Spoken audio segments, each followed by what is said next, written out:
백성들이 이제 바벨론의 포로로 사로잡혔다가 예루살렘으로 돌아왔습니다.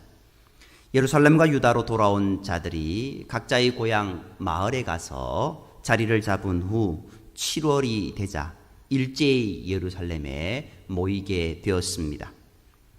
유다 백성들이 페르시아에서 봄에 떠났을 것이고 1500km나 되는 먼 거리를 걸어서 가려면 적어도 넉 달은 걸렸을 것이므로 이들은 고향 마을에 짐을 푼 지 얼마 되지 않아 다시 예루살렘으로 모인 것이 됩니다.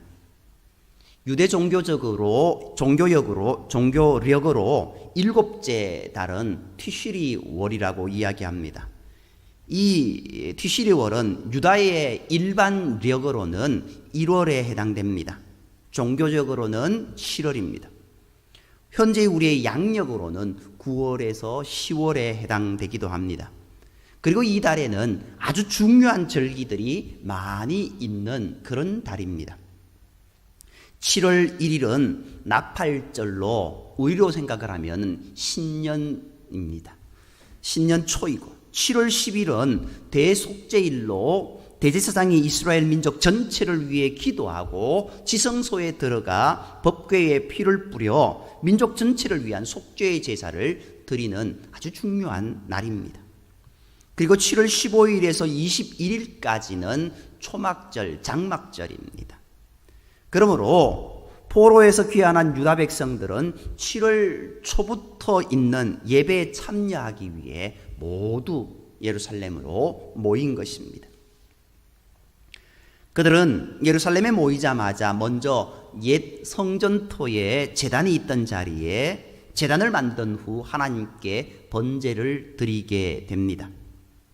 그들은 율법에 규정된 대로 날마다 아침, 저녁으로 드리는 상번제를 드리고 또 규정된 대로 초막절도 지켰습니다. 주전 586년에 멸망한 이래로 실로 50년 만에 드리는 예배였습니다. 우리가 역대기에서 본 바와 같이 그들이 바벨론에 포로되기 전에도 예배는 있었지만 하나님께서 받지 못하실 형편없는 예배였습니다. 지극히 형식적이었고 우상 숭배와 음란이 가득한 상태여서의 예배였습니다. 그러나 지금 이들이 드린 예배는 모세 율법에 규정된 대로 하나님께서 받으실 만한 참된 예배를 드리고 있는 겁니다. 비록 성전은 무너져서 아직 그것이 지어지지 않았고 덩그러니 제단만 있는 초라하기 그지없는 그런 모습이었지만 그들은 율법에 규정한 대로 바르게 번제를 드리고 있는 겁니다. 이스라엘 백성들은 주변의 다른 민족들이 예배를 드리지 못하도록 방해하였으므로 그들을 두려워하였으나 하나님께 번제 드리는 것을 포기하지 않고 율법에 규정한 대로 매일 아침 저녁으로 번제를 드린 것입니다. 우리가 여기서 다시 한번 생각해 보아야 할 것이 있습니다. 이들이 유다에 도착한 이후 제일 먼저 한 일이 무엇인가라는 겁니다. 그들은 하나님께 예배를 드리는 것, 그리고 하나님께 드리는 예배를 회복하는 일, 그것이 가장 중요하다라고 여겼던 겁니다. 신앙의 자유를 찾아 신대륙으로 떠났던 그들이 육지에 내린 이후에 하나님께 예배를 드렸던 그 모습처럼 이들이 다시 고국으로 돌아와서 하나님께 온전한 예배를 드리는 것, 그것이 가장 중요하다고 여기고 예배에 최선을 다했다라는 것을 보게 됩니다. 그들이 자기 집의 일을 시작하기 전에 먼저 하나님께 예배드리는 일부터 시작한 것은 주님 말씀대로 먼저 그의 나라와 그의 의를 구한 것입니다. 하나님께서는 이렇게 주님의 일을 존귀히 여기는 자를 사랑하신다라는 사실을 우리는 기억해야 될 줄 믿습니다. 그렇게 오늘 우리의 삶의 모습 가운데서도 매일 하나님께 예배드리는 삶, 매일 하나님께 기도하고 찬송하고 하나님을 구하는 삶이 우리 가운데 있어야 될 줄 믿습니다. 이렇게 매일 드리는 상번제와 매일 초에 드리는 초하루 절기 예배 번제, 또 월삭과 절기 때 드리는 제사, 율법에 규정된 모든 이 번제들을 회복한 유다 백성들은 그 이듬해 2월에 다시 모여 성전의 기초공사를 시작하기에 이릅니다. 석수와 목공들에게 싹을 주어 일을 시작하게 했고, 고레스 왕이 허락한 대로 레바논의 백향목을 베어 바닷길로 요빠 항구까지 운반해 오도록 했습니다. 또 성전 건축은 제사장들의 지도하에 시작되었고, 레위 사람들이 일꾼들을 감독했습니다. 7월에 모여 예배를 회복한 후에 이듬해 2월에 성전 건축을 시작했다면은 그들이 자기들의 집을 어느 정도 정리한 후 곧바로 다시 예루살렘에 모여 성전 건축을 시작했다라는 것이 됩니다.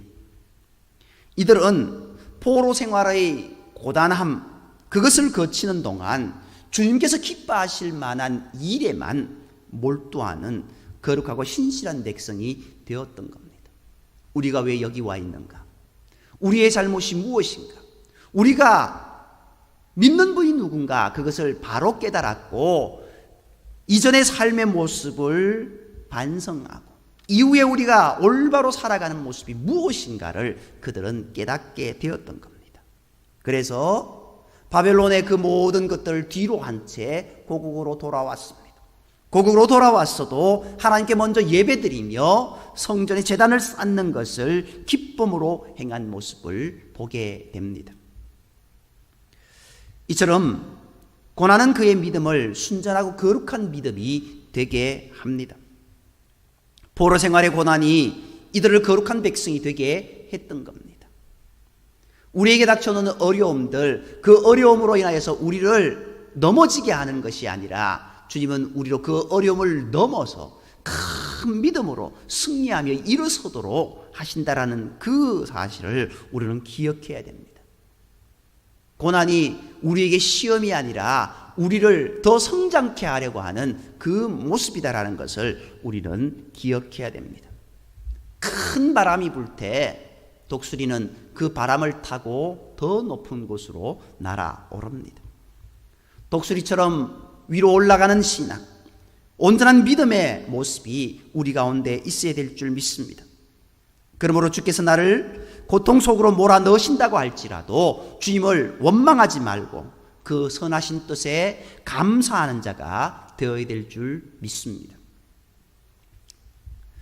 이제 공사를 맡은 일꾼들이 여호와의 성전의 기초를 놓을 때에 제사장들은 예복을 입고 나팔을 들었고 아삽 자손 레위 사람들은 제금을 들고 이스라엘의 왕 다윗이 명령한 대로 여호와를 찬양했습니다. 그들은 마치 교독을 하듯 서로 화답하면서 여호와께 감사하며 주는 선하심으로 그 인자하심이 이스라엘에게 영원하시도다 라고 찬양했습니다. 마치 하나님의 언약궤를 메고 7발자국을 갔을 때부터 즐겁게 뛰며 찬양했던 다윗처럼 이들도 성전의 기초가 놓이는 것을 보고 기뻐하며 찬양한 것입니다. 그러자 모든 백성이 여호와의 성전 기초가 놓인 것을 보고 너무나도 기뻐하며 큰 소리로 환호성을 지르며 여호와를 찬송합니다. 그러나 오늘 본문을 보면은 이전의 성전을 기억하는 나이가 지긋한 제사장들과 레위인들과 족장들은 이제 성전의 기초가 놓이는 것을 보고 대성통곡하였다라고 이야기하고 있습니다. 왜 그렇습니까? 이전에 그 아름다웠던 솔로몬 성전, 이전에 하나님께 그곳에서 예배드렸고 영광을 올려드렸던 그곳이 다시금 세워진다라는 것, 예배가 다시 회복되어지고 하나님을 향한 믿음이 회복되어진다라는 그것을 바라보았을 때 그들은 울지 않을 수 없었습니다. 이전에 하나님을 향한 그 모습이 다시 회복되는 것이 너무나 기뻐서 기쁨의 눈물을 흘렸던 겁니다. 그러나 다른 많은 사람들은 기뻐하며 즐거이 노래했다라고 이야기하고 있습니다. 그 소리가 어찌나 컸던지 멀리까지 들렸는데 좋아서 기뻐 외치는 소리인지 슬퍼서 우는 소리인지 구분할 수 없었다라고 이야기합니다. 기쁨의 눈물을 흘리고 슬픔의 눈물을 흘리고 감사의 눈물을 흘리고 기쁨의 환호성을 치르는 모습. 예배는 이렇게 주님께서 하신 일을 기뻐하며 찬양하는 겁니다. 우리가 예배드릴 때 하나님을 향한 기쁨이 얼마나 표현되고 있는지 우리들 자신을 잘 살펴보아야 됩니다. 오늘 이 예배, 성전의 기초가 올라가는 그 모습을 보면서 기뻐했는 모습. 아마 이곳에 계신 성도님들도 이 교회의 기초가 닦이는 그 모습을 보고 하나님께 감사하며 기도했었을 것입니다. 그리고 이렇게 아름다운 성전이 세워졌습니다.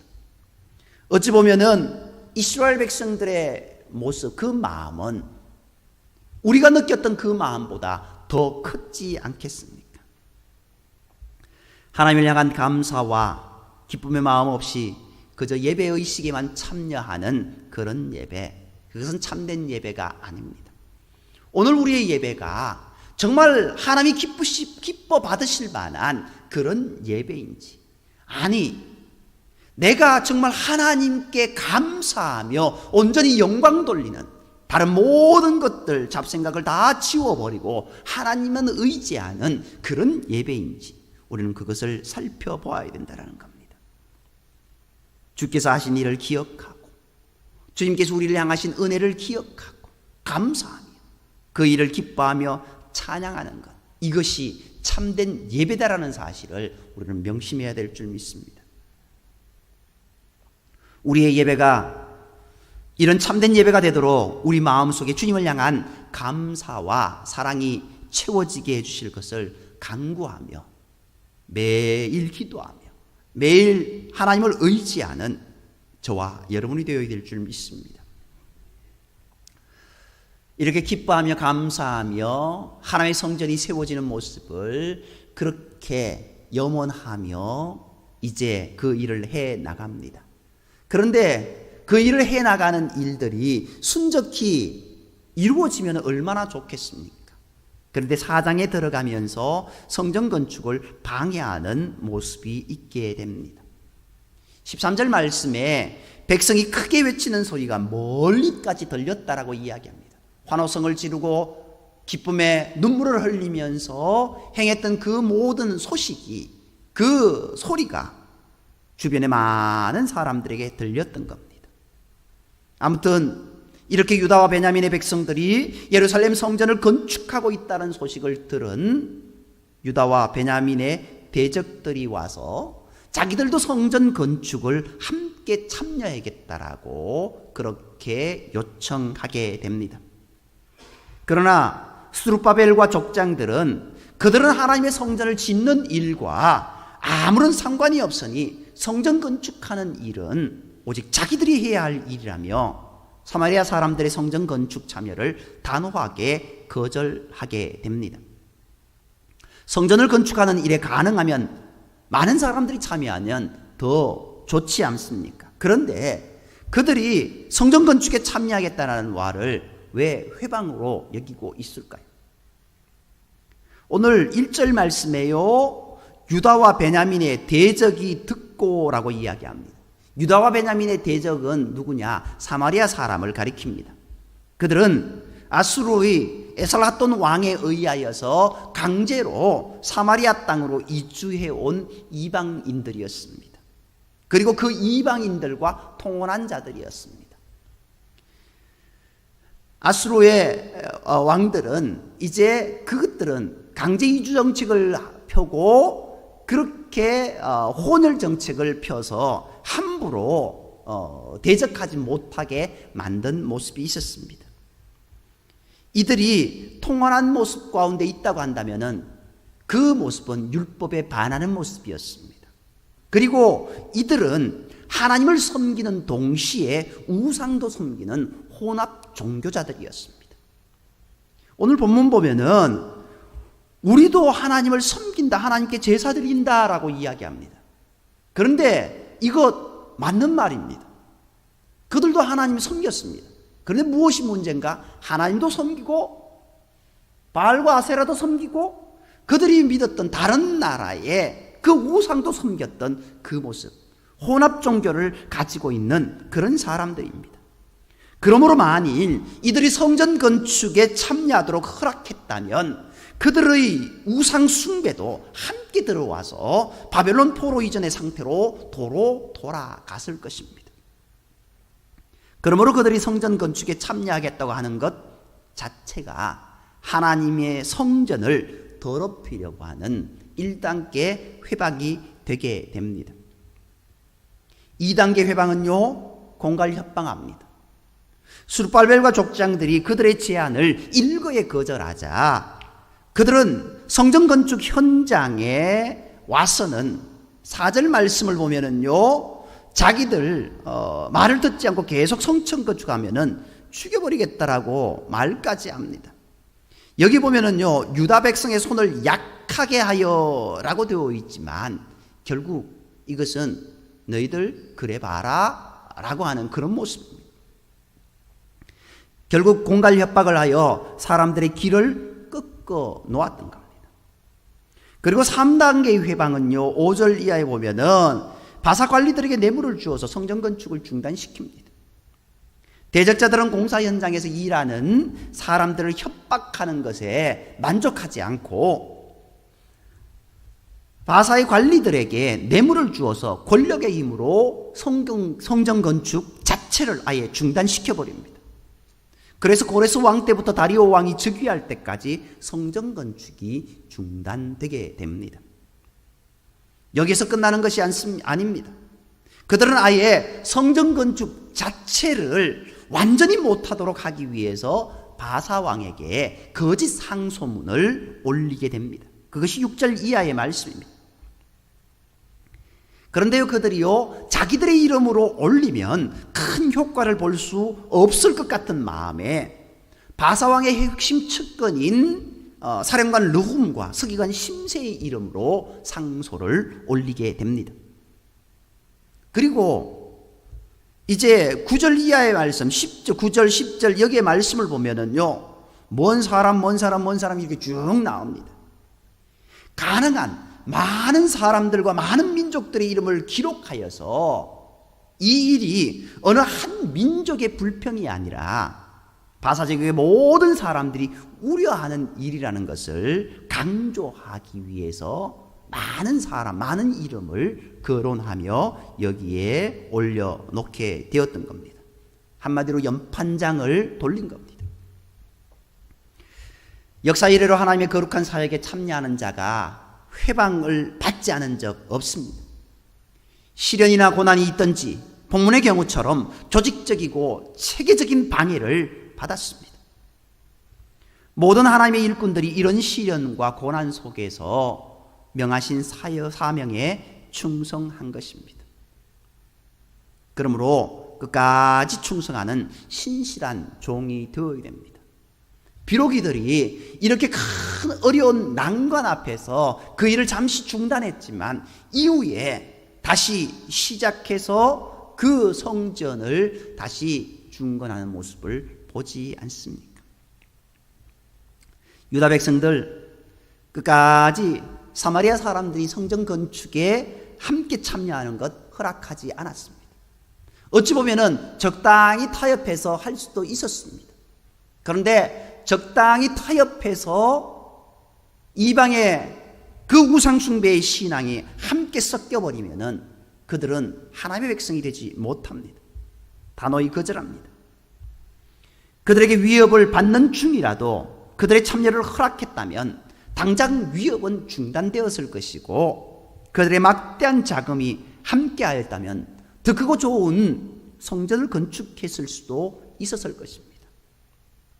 그러나 그들의 참여로 성전 건물은 더 좋아질지 모르나 혼합종교자들인 사마리아 사람들이 함께하면 바벨론 포로 이전의 죄에 또다시 빠져버리고 말았을 것입니다. 실제 그렇지 않습니까?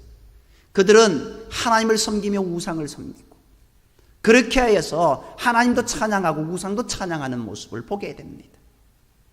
하나님께 기도하고 또 우상을 섬기며 즐겼던 육체적인 쾌락까지 모든 것이 그들 가운데 함께 있었지 않습니까?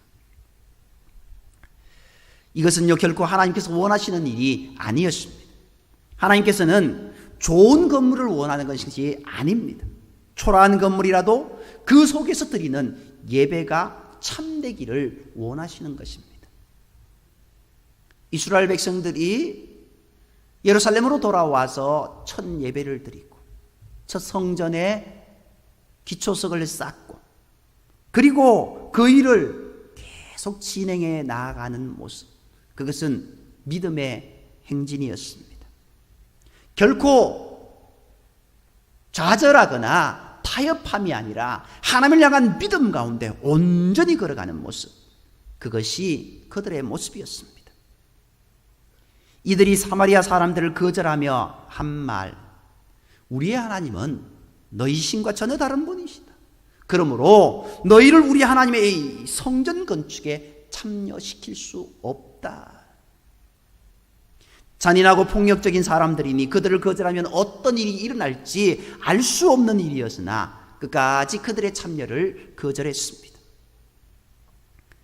우리가 마지막 때에 가져야 할 믿음이 바로 이 믿음입니다. 이들처럼 오직 주님만 섬기는 참된 믿음을 갖는 성도가 되어야 될 줄 믿습니다. 그렇게 나아갈 때 하나님은 내 마음에 합한 자라며 우리를 기뻐하시며 우리를 영원한 은혜의 자리로 인도해 주실 줄 믿습니다. 오직 주님만 섬기며 주님만 찬양하며 주님만 의지하며 나아가는 저와 여러분이 되기를 주님의 이름으로 축복합니다. 기도드리겠습니다. 사랑과의 하나님, 오늘 이스라엘 백성들이 큰 어려움 가운데서도 결코 좌절하거나 절망하거나 타협하지 않고 오직 주님만 의지하며 믿음으로 나아가려고 했던 그 모습, 그 결단을 우리가 바라봅니다. 우리도 신앙생활하며 우리도 주의 몸된 교회의 모든 것을 이끌어가며 세상의 관점과 세상의 유익을 쫓아 행하는 일들, 아니 우리의 사업장과 일터에서 그저 좋은 게 좋은 것이라고 여기며 나아가던 모습 없는지 우리를 다시 한번 살피게 하시고, 오직 하나님은 한 분 하나님, 오직 우리의 믿음은 주님만 바라보며 나아간다라고, 주님의 신실함처럼 우리도 신실함으로 정직함으로 거룩함으로 온전히 걸어가겠다라고 다짐했던 그 모습이 우리의 마음 중심에 온전히 자리 잡게 인도하여 주옵소서. 무엇보다도 주님 손 꼭 붙잡고 우리의 삶이 끝나는 그 순간까지 믿음의 길 온전히 걸어갈 수 있는 우리의 삶이 되게 인도하여 주시길 원하오며, 모든 말씀을 사랑하시는 예수님의 이름으로 감사하며 기도드립니다. 아멘.